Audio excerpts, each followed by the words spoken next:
Hello friends, তো অঘ্রাণ মাসের শেষ দিনে ইতু সংক্রান্তিতে কিভাবে ঘট উদযাপন করলাম, তো চলো সেই ভিডিওটাই তোমাদের সাথে শেয়ার করি। তো দেখো, ইতু সংক্রান্তিতে কিন্তু আমাদের পিঠে আর পায়েস এই দুটো কিন্তু মাস্ট দিতেই হয়। যেহেতু ঝুমনো পিঠে খেতে ভালোবাসতো, তো ওই জন্য কিন্তু মা ইতু লক্ষ্মীকে পিঠে দিতে হয়। আর তোমরা যারা যারা ঝুমনোর গল্প জানো তারা তো জানোই যে এই পিঠে খাওয়ার জন্য কিন্তু ঝুমনোর জীবনে অনেক কিছু ঘটেছিল। তোমরা যারা না জানো তারা অবশ্যই ইতুর ব্রত কথা পড়লে সব কিছু জানতে পারবে। সংসারের মঙ্গলের জন্য, স্বামী সন্তানের মঙ্গলের জন্য কিন্তু এই ব্রত করা খুবই ভালো। শুধু বিবাহিত মহিলারা না, বুড়ো মেয়েরাও কিন্তু এই ব্রত করতে পারে। আমরা তো বিয়ের আগের থেকে এই ব্রত করি।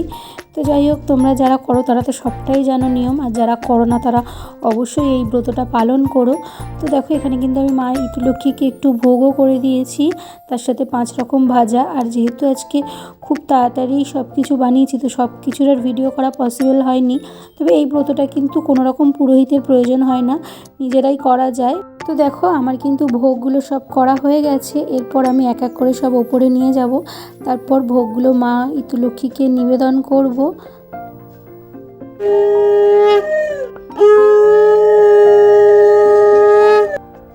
এরপর আমি ঘিয়ের প্রদীপ জ্বালিয়ে মাকে আরতি করব।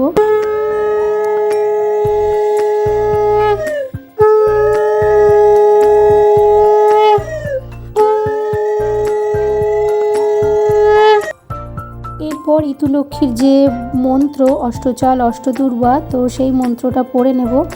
তারপরে কিন্তু আমি পুজো শেষ করব।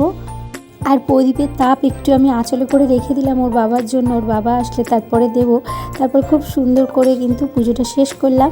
আর বাবি এবার আস্তে আস্তে সব কিছু নিচে নিয়ে যাচ্ছে। আর ও না সকাল থেকে উপোস করে আছে, তো ওর এত খিদে পেয়ে গেছে, ওই জন্য ও কিন্তু খাওয়া শুরু করে দিয়েছে। আর দেখো, তারপর সব কিছু গুছিয়ে আমিও প্রসাদ খেয়ে নেব। আর এটা হলো নবান্ন, যেটা ইতু লক্ষ্মীকে কিন্তু অঘ্রাণ মাসে অবশ্যই দিতে হয়। নবান্ন কিভাবে বানাতে হয় তোমরা যদি জানতে চাও তাহলে অবশ্যই আমার চ্যানেলে গিয়ে দেখে আসতে পারো।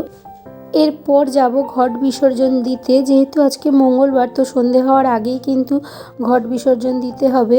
আর কালকে তো পৌষ মাস পড়ে যাবে, তো ওই জন্য কিন্তু আজকেই ঘট বিসর্জন দিতে হবে।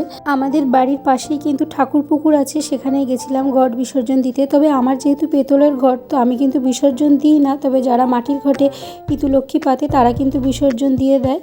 তো যাই হোক, তারপর কিন্তু সন্ধ্যেবেলায় বাড়ি এসে একটু চা খেয়ে নিলাম, যেহেতু সারাদিন আজকে চা খাওয়া হয়নি। আর রাত্রে করেছিলাম লুচি আর তার সাথে ঘুগনি। তো আজকের ভিডিওটা এই পর্যন্তই। কেমন লাগলো অবশ্যই জানিও, ভালো লাগলে অবশ্যই একটা লাইক করে চ্যানেলটা সাবস্ক্রাইব করো। টাটা।